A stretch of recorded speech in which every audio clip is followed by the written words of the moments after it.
বিসমিল্লাহির রহমানির রহিম। সুধী মণ্ডলী, আসসালামু আলাইকুম।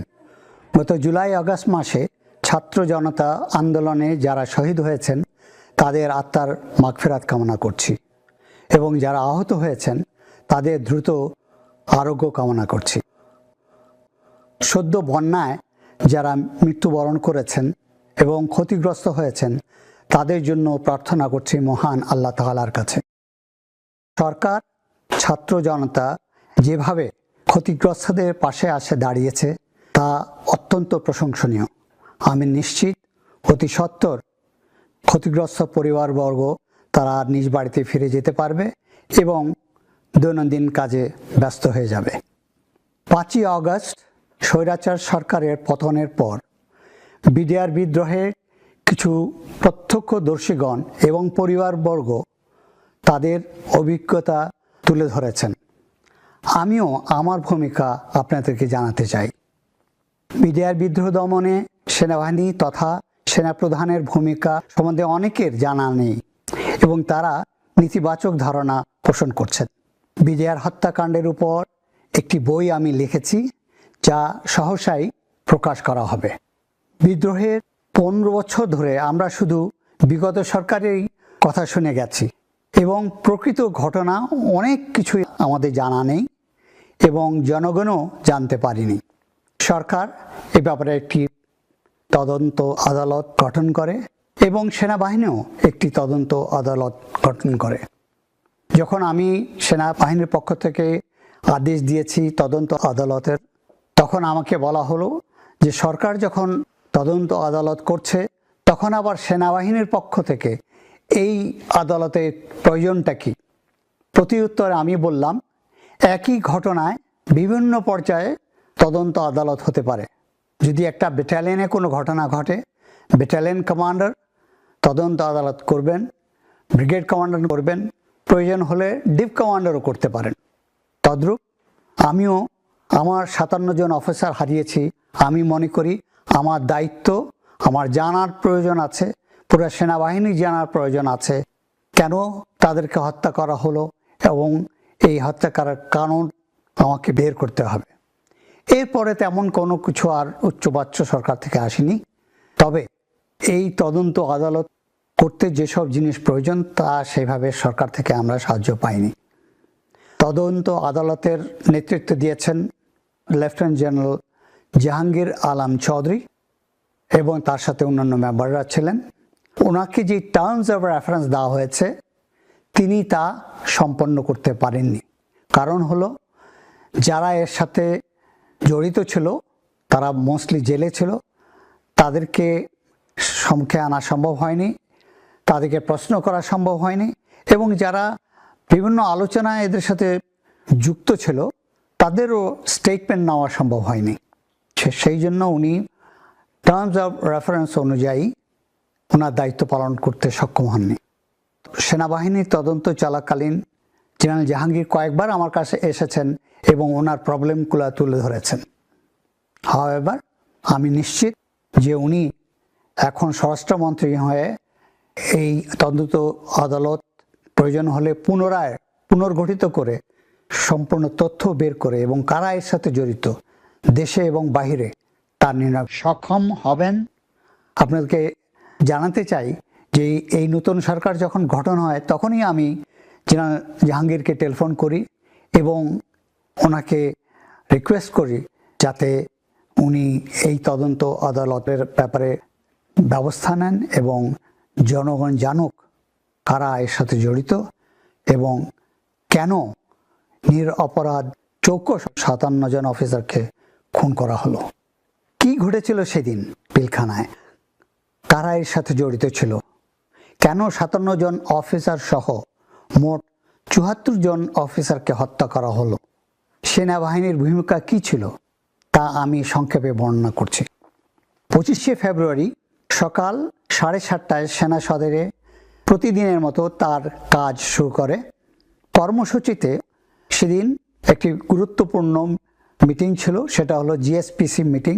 এই মিটিংয়ের মাধ্যমে সেনাবাহিনী সিদ্ধান্ত নেয় নেক্সট ইয়ারে কি কি জিনিস প্রকিউর করবে। এই সভার সভাপতি সেনাপ্রধান এবং মেম্বার্সরা হলেন সেনাবাহিনীর পিএসও স্কন, নির্ধারিত ডাইরেক্টর এবং রেলেভেন্ট সিনিয়র অফিসার্স।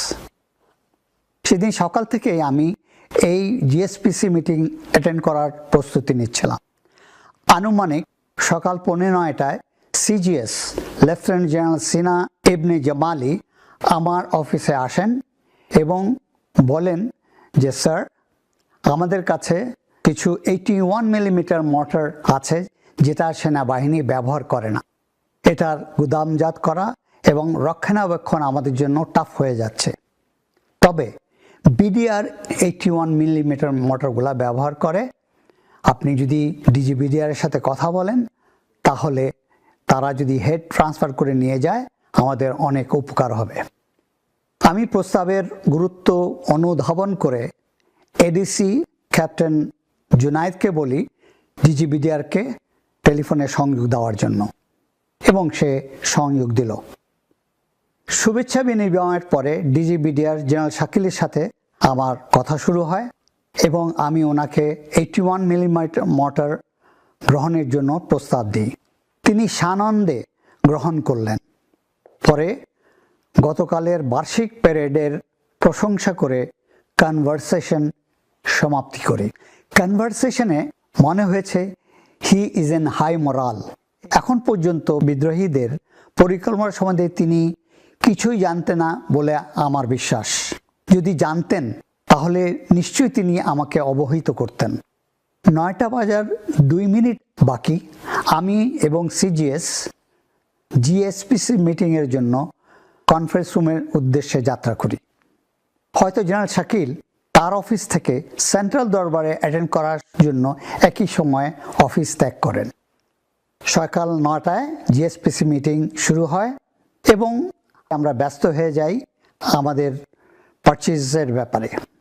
9:30টার দিকে আমার প্রিন্সিপাল সেক্রেটারি কর্নেল ফিরোজ সভাকক্ষে প্রবেশ করেন এবং আমার কানে কানে এসে বলেন, স্যার, পিলখানায় গণ্ডগোল হচ্ছে, আপনার দিক নির্দেশনা প্রয়োজন।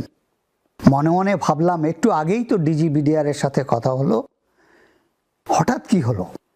সে যাই হোক, সভা স্থগিত করে সিজিএস এবং ডাইরেক্টর মিলিটারি অপারেশনকে সঙ্গে নিয়ে আমার অফিসে এলাম।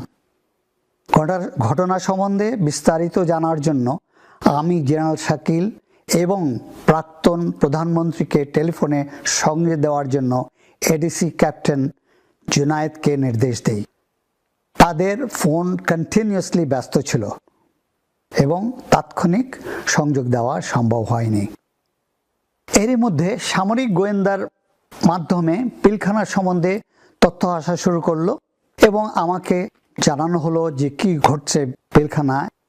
পরিস্থিতির ভয়াবহতা উপলব্ধি করে সময় বাঁচাতে কারো নির্দেশ ছাড়া আমি 46 ইন্ডিপেন্ডেন্ট ইনফ্যান্ট্রি ব্রিগেডকে অপারেশনের জন্য প্রস্তুত হতে নির্দেশ দেই এবং তারা তাৎক্ষণিক ব্যাটল প্রসিজার শুরু করে, যার নামকরণ করা হয় অপারেশন রেস্টোর অর্ডার। গৃহীত পদক্ষেপ সম্বন্ধে পিএসওএফডি জেনারেল মবিনকে অবহিত করি। 9:47 ডিজিবিডিআরকে ফোনে পাওয়া গেল। আমি ওনাকে জিজ্ঞেস করলাম কি হয়েছে। তিনি এক ভয়াবহ পরিস্থিতির সংক্ষিপ্ত বিবরণ আমাকে বলেন। তিনি বলেন, দরবার চলাকালীন 2 জন সশস্ত্র সৈনিক দরবার হলে প্রবেশ করে। একজন আমার পিছনে এসে দাঁড়ায় এবং ফেইন্ট হয়ে যায়। অপরজন দরবার হল ক্রস করে বাইরে চলে যায়। তার পরপরই বাহিরের থেকে গুলির শব্দ আসে এবং গুলির শব্দ শোনার সাথে সাথে দরবার হলে উপস্থিত সৈনিকবৃন্দ গণ্ডগোল শুরু করে দেয় এবং তারা দাঁড়িয়ে যায় আর দরবার হল থেকে বের হয়ে যায়। মনে হলো these are all plan and being executed according to the plan. তিনি আরও বলেন, আমি সেক্টর কমান্ডার এবং ব্যাটালিয়ন কমান্ডার্সদেরকে পাঠিয়েছি তাদেরকে ফিরিয়ে আনার জন্য, যাতে করে পুনরায় দরবার শুরু করা যায়। তিনি আশা করেন যে সহসাই দরবার শুরু করতে পারবেন।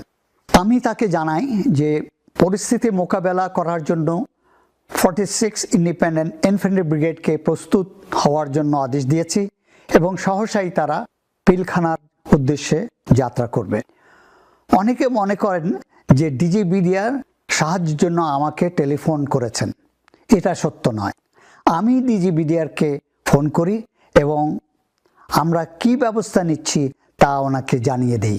তিনি আমাকে ফোন করেননি। 9:54 আমি সাবেক প্রধানমন্ত্রীকে মোবাইল টেলিফোনে পেলাম। এর মধ্যে বিডিআর বিদ্রোহ সম্বন্ধে তিনি অনেক তথ্য পেয়ে গিয়েছিলেন। আমি 46 ব্রিগেডকে যে অপারেশনের জন্য প্রস্তুত হতে বলেছি তা ওনাকে জানাই এবং তিনি জানতে ছিলেন কতক্ষণ সময় লাগবে এই ব্রিগেডকে তৈরি করতে। আমি বললাম যে সাধারণত 6 ঘন্টা লাগে, বাট তাড়াতাড়ি করে আমরা 2 ঘন্টায় করতে পারি।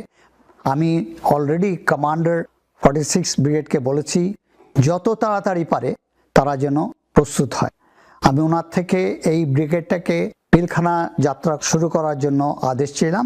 উনি ওই আদেশ দিলেন।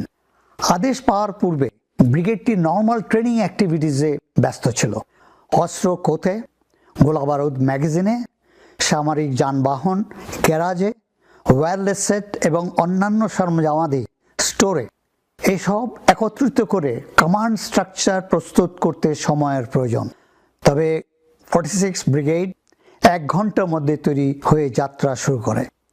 এসব সম্ভব হয়েছে ব্রিগেডিয়ার জেনারেল হাকিম, কমান্ডার 46 ব্রিগেড এবং ইউনিট অধিনায়কদের বলিষ্ঠ নেতৃত্বের জন্য।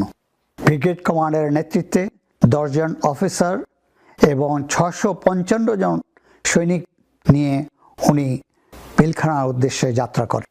সকাল 10:30টায় ব্রিগেডের অগ্রভাগ দল জাহাঙ্গীর গেট ক্রস করে। এত কম সময়ে প্রস্তুত হয়ে যাত্রা শুরু করা হয়েছিল তা একটা বিরল কৃতিত্বের উদাহরণ। এরই মধ্যে বিদ্রোহীরা বিডিআর গেটগুলির চতুর্পাশে heavy machine gun, mortars, recoilless rifle, rocket launcher, অন্যান্য অস্ত্র মোতায়েন করে যে কোনো আক্রমণ প্রতিহত করার জন্য প্রস্তুতি নিয়ে নেয়। বেলা 11টায় 46-এর প্রথম গাড়িটি মেইন গেটের কাছাকাছি পৌঁছায়। বিদ্রোহীরা টের পেয়ে একটি পিকআপকে লক্ষ্য করে রকেট ফায়ার করে। রকেটটি পিকআপকে হিট করে। ড্রাইভার জহির ঘটনাস্থলেই মৃত্যুবরণ করে এবং সেকেন্ড সিটার গুরুতর আহত হয়। এখানে আমি একটা জিনিস বলতে চাই, সেটা হলো 10:35 দিকে আমি আবার এডিসিকে বলি যে লেটেস্ট ইনফরমেশন পাওয়ার জন্য তুমি আবার ডিজিবিডিআরকে আমাকে টেলিফোনে সংযোগ দাও, এবং সে কন্টিনিউয়াসলি চেষ্টা করলো অনেকক্ষণ ধরে, কিন্তু ডিজিবিডিআরকে আর সংযোগ দেওয়া সম্ভব হলো না। হয়তো by this time he has been killed. এখানে উল্লেখ্য, আনুমানিক 10:30টায় ডিজিবিডিআরকে গুলি করা হয় এবং তিনি নিহত হন। এর পরপরই কিলার গ্রুপ এর গুলিতে DDG, colonel Anis, colonel Kaiser সহ বেশ কয়েকজন অফিসারকে হত্যা করা হয়। লেফটেন্যান্ট কর্নেল শামসের ধারণা অনুযায়ী 10:30 থেকে 11টার মধ্যে বেশিরভাগ অফিসারকেই হত্যা করা হয়েছে। আর আমাদের ব্রিগেডটি পৌঁছে 11টার পরে পিলখানার কাছে। তার মানে আমরা পৌঁছবার আগেই বেশিরভাগ হত্যাকাণ্ড তারা করে ফেলেছে। সাধারণত আক্রমণের পূর্বে সেনাবাহিনী শত্রুর দুর্বল স্থানগুলি বের করে নেয় এবং সেই স্থান দিয়ে আক্রমণের পরিচালনা করে। রকেট লঞ্চার দিয়ে আক্রমণ করার পরে ব্রিগেডটি ডিপ্লয় হয়ে যায় এবং তারা রিকনেসেন্স শুরু করে এবং তাদের উইক পয়েন্টগুলা বের করার চেষ্টা করছিল। এখানে উল্লেখ্য যে ক্যাপ্টেন শফিকের নেতৃত্বে 350 জন র্যাবের সদস্য নিয়ে তিনি পিলখানা এলাকায় পৌঁছে যান। তিনি পৌঁছে যান উত্তর এলাকায় 10টার আগেই। তারপর তিনি তার ঊর্ধ্বতন কর্মকর্তা থেকে অনুমতি চান পিলখানায় প্রবেশ করার জন্য, যেটা তিনি পাননি। তাকে যদি পারমিশন দেওয়া হতো ভিতরে প্রবেশ করার জন্য, বিদ্রোহীরা তখনও সংগঠিত হয়নি এবং কোনো ক্ষয়ক্ষতিও করতে পারেনি। তিনি ইজিলি তাদেরকে কন্টেইন করতে পারতেন এবং কিছুক্ষণ পরেই আমরা এসে তার সাথে মিলিত হয়ে বিদ্রোহীকে কন্টেইন করে তাদেরকে দমন করা আমাদের পক্ষে অতি সহজ হয়ে পড়ল, আর তারাও কোনো অফিসারকে খুন করতে পারতো না। পিলখানার ভিতরে কি হচ্ছে? তারা কি অফিসারকে জিম্মি করছে না হত্যা করছে? শুধু আমরা গুলির আওয়াজ শুনছি এবং এই গুলির আওয়াজ পুরা ওই এলাকায় ছড়িয়ে পড়ছে চারিপাশে। গোয়েন্দার থেকে আমরা কোনো তথ্যই পাচ্ছিলাম না। শুধু ইলেকট্রনিক মিডিয়ার লোকজন ওখানে লাইভ প্রোগ্রাম কভার করছিল। তার মধ্যে ছিল আমার যা স্মরণ পড়ে, মুন্নি সাহা টেলিকাস্ট করছিল লাইভ, এবং বিদ্রোহীরা অফিসার সম্বন্ধে বিভিন্ন ভুল বক্তব্য, মিথ্যা বক্তব্য তুলে ধরছিল জনগণের সামনে, এবং এর মাধ্যমে একটা ভুল ধারণা সৃষ্টি হচ্ছিল অফিসার সম্বন্ধে।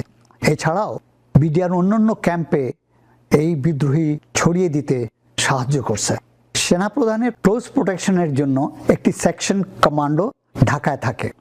বিদ্রোহীদের গতিবিধি নির্ধারণের জন্য হেলিকপ্টার যোগে তাদেরকে অত্র এলাকায় পাঠানো হয়। কমান্ডো হেলিকপ্টার করে রিকনেসেন্স করছিল, কিন্তু তারা ওই হেলিকপ্টারকে গুলি করে এবং হেলিকপ্টারটি গুলিবিদ্ধ হয়। বেলা 11:45 পিএসএফডি জানায় যে সরকার রাজনৈতিকভাবে এই সমস্যার সমাধানের চেষ্টা করছে। বিদ্রোহীরা দাবি করেছে যে কোনো আলোচনার আগে সেনাবাহিনী এলাকা থেকে চলে যেতে হবে।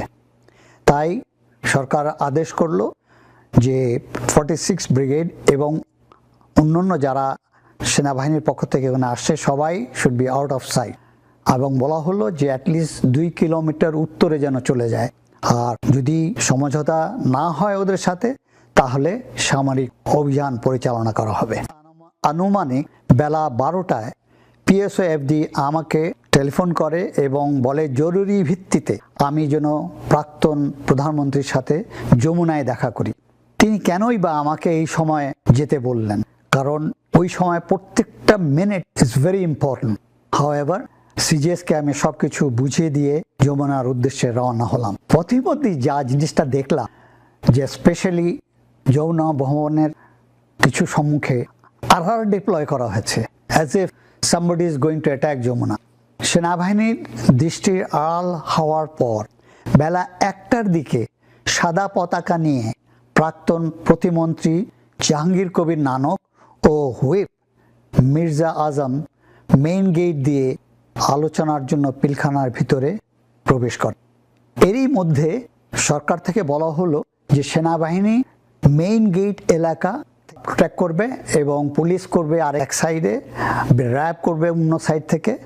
আমার জানা মতে যে ডেইরি ফার্ম যেখানে আছে ওই এলাকাটা অরক্ষিত ছিল। আমি বেলা 1টায় যমুনায় পৌঁছাই। সেখানে গিয়ে যে দৃশ্য দেখি সত্যি এটা একটি হতাশাজনক। দেখি পুরা যমুনায় লোকে লোকারণ্য, হাঁটার জায়গা নেই। যেসব লোককে আমি দেখলাম তাদের কোনো কাজ নেই, ওখানে আসছে জাস্ট স্রেফ কৌতূহল বশত। সাবেক প্রধানমন্ত্রী মন্ত্রিসভা আলোচনা করছিলেন, কোনো সিদ্ধান্ত আসছিল না ওখান থেকে। আমি উপস্থিত হওয়ার সাথে সাথে তাকে আমি যে পৌঁছেছি তা জানাতে অনুরোধ করি এবং উনি জানলেন যে আমি যমুনায় এসেছি। আমি ভেবেছিলাম তিনি আমাকে ভিতরে ডেকে নেবেন, কিন্তু তা করা হলো না। বেলা 2টার পর খবর এলো বিডিআর পিলখানা থেকে একজন অফিসার পালিয়ে যমুনায় এসেছে। আমি তা শুনে তার কাছে ছুটে গেলাম। তিনি জানালেন বিদ্রোহীরা বেশ কিছু অফিসারকে হত্যা করেছে, তবে ডিজি বিডিআর সম্বন্ধে তিনি নিশ্চিত নন। এই প্রথম নিশ্চিত হলাম যে বিডিআর বিদ্রোহীরা নিরপরাধ অফিসারদেরকে হত্যা করেছে। সাবেক প্রধানমন্ত্রী সভা শেষ করে আরেকটি ছোট্ট সভা অ্যাটেন্ড করলেন। তারপর তিনি 3 বাহিনী প্রধানকে একসাথে ডাকলেন। এখানে উল্লেখ্য যে আমি যমুনায় পৌঁছার 1.5 ঘন্টা পরে বাকি 2 জন সেনাপ্রধান যমুনায় এসেছিলেন। তার মানে আমাকে আসার বেশ কিছুক্ষণ পরে ওনাদেরকে বলা হয়েছে যমুনায় আসার জন্য। এসে আমাদেরকে বললেন যে রাজনৈতিকভাবে সমস্যা সমাধানের চেষ্টা করা হচ্ছে। কিছুক্ষণের মধ্যেই জনাব নানক, মির্জা আজম এবং তাপস বিদ্রোহীদের একটি ডেলিগেশন নিয়ে যমুনায় আসছে এবং তারা চাচ্ছে সাধারণ ক্ষমা। তিনি আরও বলেন বিদ্রোহীদের কিছু বলার থাকলে আমরা যেন তাকে বলি। আমি প্রাক্তন প্রধানমন্ত্রীকে বলি, অপারেশন রেস্টোর অর্ডার পরিচালনার শুরুতেই আমাদের একজন সৈনিককে নিহত হতে হয়েছে এবং একজন গুরুতর আহত হয়েছে। এইমাত্র খবর পেলাম বিদ্রোহীরা অনেক অফিসারকে হত্যা করেছে। আমি আরও বলি, বিদ্রোহীদের কোনো শর্ত মানা যাবে না। আর আপনি তাদেরকে বলবেন অফিসার হত্যা এই মুহূর্তে বন্ধ করতে হবে, আর একটি প্রাণও যেন না হারায়। দ্বিতীয়ত, আটককৃত সকল অফিসার এবং তাদের পরিবারকে এখনই মুক্তি দিতে হবে। তৃতীয়ত, অস্ত্র ও গোলাবারুদ সহ সকল বিদ্রোহী অতি সত্বর আত্মসমর্পণ করতে হবে। চতুর্থ, আমি জোর দিয়ে বলি, সাধারণ ক্ষমা দেওয়ার প্রশ্নই উঠে না। আমাদের সাথে কথা বলার পরে সাবেক প্রধানমন্ত্রী চলে গেলেন, আর এর মধ্যে কিছু সময় আমরা পেলাম বিফোর আলোচনা শুরু হয় বিদ্রোহীদের সাথে। বিদ্রোহীরা 3:48 ডিএডি তহিদের নেতৃত্বে 14 জন বিদ্রোহী আলোচনার জন্য যমুনায় প্রবেশ করে এবং তাদেরকে একটা বড় রুমে রাখা হয়। আমি আমার এডিসিকে বললাম যে দেখো তো এদের মধ্যে নেতাকে, তাকে ডেকে নিয়ে আসো। এডিসি জুনায়েদ ডিএডি তহিদকে ডেকে নিয়ে আসলো, আর আমি ওকে দেখেই বললো আপনি আমাকে চেনেন? সে উত্তর দিল, হ্যাঁ স্যার, আপনি সেনাপ্রধান। আই সেড, আপনার কাছে আমার প্রশ্ন, কি হয়েছে পিলখানায়? কতজন অফিসারকে হত্যা করা হয়েছে এবং এখন কি অবস্থা? তিনি প্রতি উত্তরে বললেন যে সকাল 9টায় আমাকে এই বিদ্রোহীরা একটা রুমে তালা মেরে রেখে দিয়েছে, এখন আসার সময় তালা খুলে আমাকে নিয়ে আসছে, আমি কিছুই জানি না। এটা সম্পূর্ণ মিথ্যা। আমি বলছি ঠিক আছে, আপনি জানেন না তো আপনার সাথে যারা আসছে তারা নিশ্চয়ই জানেন, আপনি তাদেরকে যেয়ে জিজ্ঞেস করেন এবং আমাকে উত্তরটা দেন। তিনি ভিতরে চলে গেলেন, আর আসতেছেন না। আমি আবার আধা ঘন্টা অপেক্ষা করে আবার ক্যাপ্টেন জুনায়েদকে ভিতরে পাঠালাম ডিএডি তহিদকে ডেকে নিয়ে আসার জন্য। সে নিয়ে আসলো তহিদকে। আমি জিজ্ঞেস করলাম যে আপনি তো উত্তর দিলেন না, কি হয়েছে বলুন। তখন সে বললে, স্যার এরা সব জানে কিন্তু কোনো কথাই বলছে না, বলে সে কনফারেন্স রুমে চলে গেল। কিছুক্ষণ পরে সাবেক প্রধানমন্ত্রী আলোচনার জন্য বিদ্রোহীদের সাথে বসে এবং সাথে ছিলেন জনাব নানক, মির্জা আজম এবং তাপস। প্রথম পর্যায়ে কি আলাপ হয়েছে আমার জানা নেই। তার কিছুক্ষণ পরে সাবেক প্রধানমন্ত্রী রুম থেকে বের হয়ে আমাকে ডাকলেন, শুধু আমাকে, যে তুমি আসো ভিতরে। তা আমি গেলাম। ওখানে যায় দেখি যে এই 14 জন লোক সব নিচে তাকায় আছে, আর শুষ্ক চুল, কাপড়ের অবস্থা খুবই খারাপ এবং মনে হয় যে রাস্তার বখাটে ছেলে। তাদের ডিমান্ড কি ছিল আমি জানি না, হয়তো প্রথম পর্যায়ে ওটা সাবেক প্রধানমন্ত্রীকে জানিয়েছেন, বাট এখন প্রধানমন্ত্রী বললেন যে, যেটা আমি শুনেছি, যে তোমরা অস্ত্র গোলাবারুদ সারেন্ডার করো এবং সবাই ব্যারাকে ফেরত চলে যাও। এবং পরে উনি সাধারণ ক্ষমা ঘোষণা করলেন। আলোচনার শেষে জনাব নানক অপেক্ষামান সাংবাদিকদেরকে জানালো আলোচনার সারাংশ এবং এটাও বললেন যে প্রধানমন্ত্রী এই বিদ্রোহীদেরকে সাধারণ ক্ষমা ঘোষণা করেছেন এবং তারা বলেছে তারা এখন আত্মসমর্পণ করবে এবং ব্যারাকে ফেরত যাবে। বিদ্রোহীরা 6:37 যমুনা ত্যাগ করে পিলখানার উদ্দেশ্যে যাত্রা শুরু করে। পিলখানা পৌঁছেই ঘোষণা দেয় যে যতক্ষণ পর্যন্ত সাধারণ ক্ষমার প্রজ্ঞাপন তাদের হাতে না আসবে ততক্ষণ পর্যন্ত তারা আত্মসমর্পণ করবে না। তারা পুনরায় গোলাগুলি শুরু করে এবং অফিসারদেরকে খুঁজতে থাকে। রাত 12টায় স্বরাষ্ট্রমন্ত্রী সাহারা খাতুন, আইন প্রতিমন্ত্রী জনাব তাপস ও আইজিপি পিলখানায় বিদ্রোহীদের সাথে আলোচনার জন্য যান এবং তাদের সাথে বসেন। এক পর্যায়ে বিদ্রোহীরা কিছু অস্ত্র সমর্পণ করে এবং 8টি পরিবারকেই মুক্তি দেয়। তার মধ্যে শুধু 3টি পরিবার ছিল সেনাবাহিনীর অফিসারদের পরিবার এবং 5টি ছিল ডিএডি ফ্যামিলিজ। স্বরাষ্ট্রমন্ত্রী সাহারা খাতুন জানতেন যে অফিসার্স এবং ফ্যামিলিদেরকে কোয়ার্টার গার্ডে বন্দি করে রাখা হয়েছে, কিন্তু তিনি তাদের মুক্তির ব্যাপারে কোনো উদ্যোগ নেননি এবং তাদের সম্বন্ধে খোঁজ খবরও নেননি। তিনি বের হয়ে ওই 8টি পরিবারকে নিয়ে পিলখানা থেকে বের হয়ে আসেন। এখানে উল্লেখ করতে চাই যে সকালে থেকেই যখন কিছু পরিবারদেরকে নিয়ে কোয়ার্টার গার্ডে রেখেছিল। কোয়ার্টার গার্ডের রুমগুলো খুবই ছোট, পরিবার, বাচ্চা, তারপর কারো কারো পিতামাতা এবং সার্ভেন্টস, মেড সার্ভেন্টস একটা রুমে গাদাগাদি করে রেখেছিল। খাদ্য নাই, পানি নাই, কি যে কষ্ট এটা আমরা নিশ্চয়ই উপলব্ধি করতে পারি। এবং কতক্ষণ পরপর এই থ্রেট দিচ্ছিল, যদি সেনাবাহিনী ভিতরে আসে বা আক্রমণ করে তাহলে প্রত্যেককেই হত্যা করা হবে। এই থ্রেটটা ছাড়া প্রথম থেকে দিয়ে আসতেছিল। এবং এই খবরটা আমার ওয়াইফকেও কিছু অফিসার লেডিস যারা বাইরে ছিল তারা ফোন করে জানিয়েছে। 26শে ফেব্রুয়ারি সকাল থেকেই বিদ্রোহীরা পুনরায় গোলাগুলি শুরু করে এবং বেঁচে যাওয়া অফিসারদেরকে যারা লুকিয়েছিল বিভিন্নখানে খুঁজতে থাকে। আর কোয়ার্টার গার্ডে যে অফিসার্স এবং অফিসার্স ফ্যামিলিদেরকে হত্যার জন্য তৈরি হতে বলে, তাদেরকে হত্যা করা হবে সেই জন্য তাদেরকে প্রস্তুত থাকতে বলে। সকাল 10টার দিকে সাবেক প্রধানমন্ত্রী আবার আমাকে যমুনায় যেতে বলেন। আমি সকাল 10:32 যমুনায় পৌঁছাই। সিদ্ধান্ত হয় বিদ্রোহীরা আত্মসমর্পণ করতে, যদি আজকে না করে তাহলে সামরিক অভিযান পরিচালনা করা হবে। আমি ওনার থেকে পারমিশন নিলাম যে এই পরিচালনার জন্য আমি ট্যাঙ্ক আনতে চাই সাভার থেকে। উনি আমাকে এই অনুমতি দিলেন। আমি অতি সত্বর আদেশ দিয়ে দিলাম ট্যাঙ্ক মুভ করার জন্য সাভার থেকে। আর এখানে বলা বাহুল্য 25 তারিখেই আমি এপিসি যেগুলো ছিল স্টোরে, আমাদের guns, ammunition and APC itself, এগুলা বিভিন্ন স্টোরে ছিল, ওগুলাকে একত্রিত করে, এবং ড্রাইভার ছিল না, ড্রাইভার বিভিন্ন ফরমেশন থেকে এনে জড়ো করে 25 তারিখে রেডি করে রেখেছিলাম। ট্যাঙ্ক, এপিসি এবং 46 ব্রিগেড, এডি ব্রিগেড থেকে জনবল নিয়ে পুরোপুরি আমরা প্রস্তুতি নেই যে আমরা অপারেশন চালাবো। এবং এটা নামকরণ করা হলো অপারেশন রেস্টোর অর্ডার 2।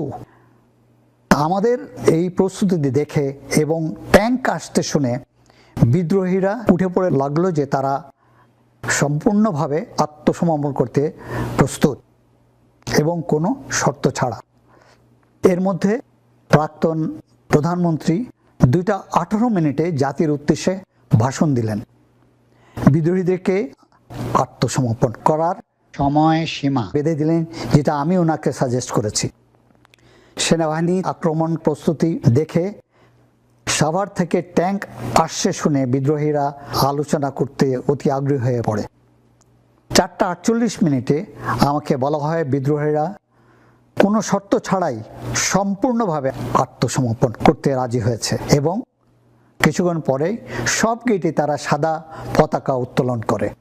রাত 8টায় স্বরাষ্ট্রমন্ত্রীর নেতৃত্বে একটি দল পিলখানার ভিতরে প্রবেশ করে এবং বিদ্রোহীরা কোনো শর্ত ছাড়াই আত্মসমর্পণ করে। এই সাথে শেষ হলো 33 ঘন্টার বিডিআর বিদ্রোহ। প্রাণ হারালো 57 জন অফিসার যারা সেনাবাহিনীর মেরুদণ্ড ছিল, এবং সাথে আরও কিছু সিভিলিয়ান, টোটাল 74 জন প্রাণ হারালো।